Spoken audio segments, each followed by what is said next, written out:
So you're saying it's important to see somebody who can look at my skin or at a person's skin and really determine like what's going on in a specific case, right? There isn't like a solution that fits all, one for all kind of a thing. Mm-hmm. Yes, yes, Mm-hmm. very, very Would you suggest an esthetician rather than a dermatologist? both simultaneously. Mm. Hmm. Mm-hmm. Well, when I went to a dermatologist, they gave me antibiotics and I was allergic to them. What? Yeah. Oh my God, that's crazy. That's Oh my God. insane. Yeah, I really like how you explain it to us, the difference between esthetician and a dermatologist. Thank you, Melissa. Now, speaking of skincare, among my co-hosts, I always see Burns, and Yeah. she got this amazing skin because she doesn't put makeup at all, unlike me Yes. or Jenny or the other girls. But she got glowing skin. So, Yes. what is your regimen or your routine, Burns? Well, so a little background. My mom used to be in skincare, and I just love her whole line, especially when I started working. I was able to afford that. And so I saw how she does things. So, like, she would have like a mild cleanser and then a toner to close up the pores and moisturizer. And I would, like, for me, what worked for me is once a month I would exfoliate and also do a mask. So, Mhm. and I'll just do like moisturizer in the morning, cleanse, toner, moisturizer, and then in the evening the same because you're out on the streets and dust and whatnot goes on your face. Wait, moisturizer also in the evening. Oh, Yeah, yes. that's Wash your face and then moisturize in the morning and then Toner. moisturize in the evening. so I cleanse. So that's washing the face and then a toner and then a moisturizer. It's better if your moisturizer has SPF, as Melissa had advised. So what do you think? What do you think? Do you think I'm doing the right? I'm 47, by the way. See? Yeah. I think you're right. I think your basic, you have your basic, you have your cleansing, your toning, and your moisturizing. Assuming those are the correct products for your skin type and skin Yeah. condition. And then exfoliating 2 to 3 times a week, masking about once a week, and Can then I write this down? Good. applying any serums after your toner. Make sure you're applying your serums, and you can layer your serums. So don't forget. So for example, if you have a hydrating serum and then you're following that up with, let's say, for example, a brightening serum, whichever consistency is the thinnest is the one you will want to apply first. So it goes thin to thickest. And then don't forget to use your ring fingers for any eye creams as well. So Burns already shared her daily regimen. She has more than I do. That's why she has nice skin. So of course we have different style, different daily regimens and whatnot, because like what Melissa and Rochi said, different faces, different structure, different whatever you may want to call it. I'm not really familiar with that. All I know is that I'm just gonna sit here and they put my makeup on. So for Rochi and Melissa, what can you advise us? What are the daily regimens for oily skin and for dry skin? Okay, Jenny, mine is actually a combination skin. Oh, My that's skin good. is yeah, because I got like really oily spots and then dry spots as well. So for me, I usually start with a pore cleanser, which we got it from Beauty Counter, because I also break out in some parts of my face because I think it's hormonal now because I'm in my 40s. Because I Mm-hmm. never had pimples until I was 39 years old. Yeah. And then when I asked a dermatologist and also my esthetician, she said, I think it's the hormones. Yeah, I know, but right? usually now I know when it's that time of the month that we will Mm-hmm. start. But it's not like huge. It's just like a few in there. Mm-hmm. So I made sure I had that a nice cleanser for, actually it's for acne in Mm-hmm. Beauty Counter. And then after that, I have a toner. And then I use serums because I have dark spots for from where the pimple, after it dried up and everything, so it has some dry Is it the spots in there. marks? Yes. Okay. And also I had those marks because when I had my kids, they're all 2 years apart. So it's hormonal that I have like dark spots. Or pigmentation, changing of Yes. pigmentation. It is the pigmentation of that. So I use my favorite, which is a resurfacing peel that I use like every other day on that one. And then I also have a brightening serum for that as well. And then recently I started using something for another serum, and it's for wrinkles. Because I'm noticing I'm starting have lines in some spots, which I never do before. But I'm like, I think it's not going away. It's not from when I was sleeping. So Yeah. I started adding that, and then a good moisturizer. And you know what? Sunscreen. Because Yeah. before I never use sunscreen. I used to. I know she's gonna be upset with me, Melissa, but when I was in my teenage years, I would just go swim Yeah. or stay in the sun for like Yes. 5 hours and burn. Me too. So I think that's also what they told me. Now you got the brown spots because of that. It's not just your hormones. So I started using the sunscreen as well in the morning. And then in the evening, I use like a thicker anti-aging moisturizer as well. And you know what? Oh. It really makes a difference. Because if I don't do that for like a week, I would see my face is starting uh, to become dehydrated. See, that's a big difference. Maybe Melissa will tell you about dehydration Yeah. and oiliness. Because some people say I don't need moisturizer because You're my oily. face Yeah. is oily. No, there's something for hydration, right? Okay, I have a question, Arachi. So, like, how many minutes a day, or you have to spend time for that? Actually, it's not as because like I usually take a shower at night. So when Mm-hmm. I shower, I use my cleanser in there already, but usually it's the last one because I know some people they say they wash their face first and then they Yeah. would shampoo and then conditioner. Yeah. Don't do that because the conditioner will go on your Yes. face Yeah. and it will block your pores. Oh, So goodness. that's the last thing, the face will be the last one I wash. And then No, after Hmm? that's Yeah. good. And then after I get out of the shower, I got my, while I bundled my hair, I just put my toner, which is about like 2 seconds, 3 seconds, Okay. because it's just in a cotton pad. And then the serums, which takes about, it's just probably like less than 2 minutes. It's just that Okay. you have your products and you just let it put it in Good. there because some people think it's complicated. We're not like, because I know most people in Instagram they would tell you like that one, but I think that's I would say it's just probably a marketing that they're Yeah, doing. I think so But too. but usually about like 2 to 5 minutes is done because most products are easily absorbed by the skin. Okay. Thank you, Rachi, for sharing that. And Melissa, can you share us something too? Sure.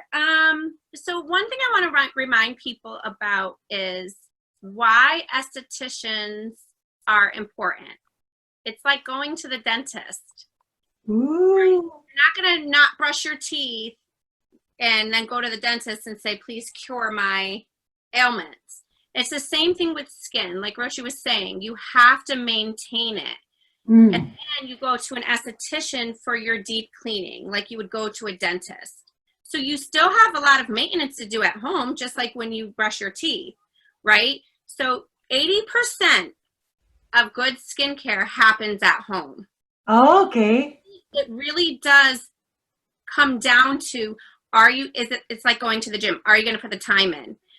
And once you get into a routine, once you really start understanding your body and how your skin responds to what you eat, what you drink, then it becomes easier. So if you're not into your skin and you want to, know that in the beginning, it might be an investment of time.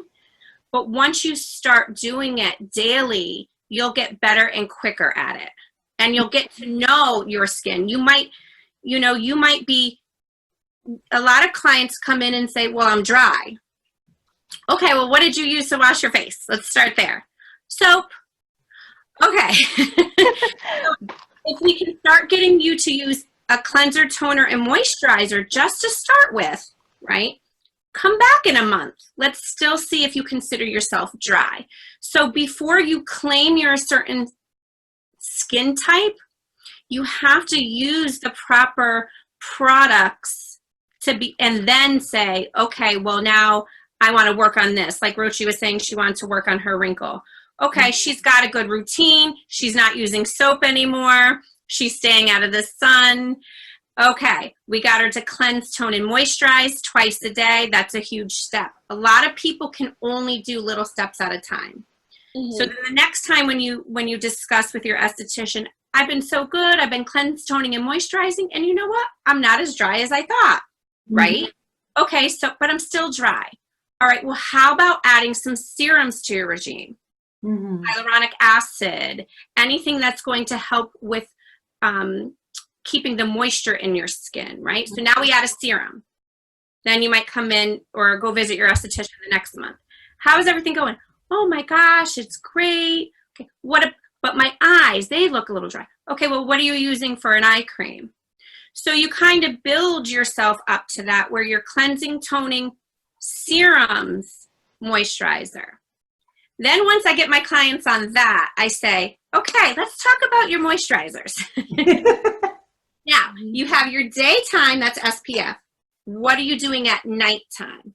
Okay, so that's when you want to do your exfoliation, your rest. Those all, when your skin is resting at night, that's when you want to do some treatments, right? Your night cream. So then when the client comes back, you know, so you see how this could be, how you have to build a relationship. You have to in the groove here. So then, okay, well, what are you doing? What, are you masking? It's summertime. You're going to the beach a lot. Maybe a nice, like, cooling and healing kind of mask will be good. You don't want to come home from the beach and throw on a clay mask. Wow, I really like that. So Melissa, so what's your skin type? And because Rochi here, she's mixed. So what's your skin type and what is your daily regimen? Personally, what you're using? Okay, so I first want to start off by telling you I'm definitely combination. Most people are a combination. Oh, good to know. There's no such thing as a normal skin type. Very rare. So for me, and I'm a huge proponent of this, I alternate what my skincare goals are personally. So if I'm combating aging, I'm using aging products. If I'm combating my hyperpigmentation, so for example, I have makeup on right now, but yes, I have hyperpigmentation underneath my eyes. And as we age, our skin takes longer to heal. So earlier you heard Rochi mention that, you know, you have one little acneic breakout, it's going to cause a scar and it takes so much longer to heal. You'll notice that with your own children when they have an injury to their skin, it heals rapidly. As we age, just like our metabolism, No, that's too much. it slows down, right? So the healing process slows down.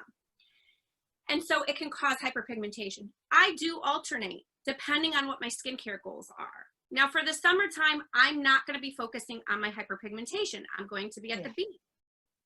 I'm not going to be doing a lot of peeling in the summertime because you need to stay out of the sun, right? So usually around this time of the year, I'm focusing on hydration, just kind of calming, because I personally peel my skin a lot during the fall and the winter. I'm doing deep exfoliation during fall and winter. I like that. So right now I do your basic regime. I do my cleansing, toning, serums, moisturizers. Before I came on today, I had my eye pads on. I had a neck mask on. Very hydrating, very moisture retention kind of.